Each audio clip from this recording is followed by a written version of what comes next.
3:00 ng madaling araw, tumunog ang telepono ko. Unknown number. Akala ko prank lang, kaya sinagot ko. Hello? Sabi ko, inaantok pa. Tahimik lang sa kabilang linya. Tapos may maririnig akong static.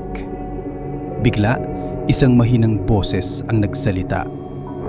Buksan mo ang ilaw. Kinilabutan ako. Tumingin ako sa paligid ng kwarto.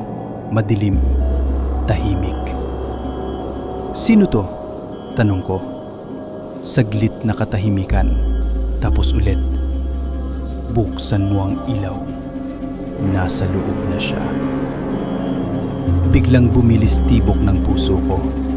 Dahan-dahan akong bumangon para sindihan ang ilaw. Pag-on ko, walang tao. Huminga ako ng malalim. Pilit pinapakalma sarili ko. Biglang may text message na dumating. Same number. Huli ka na.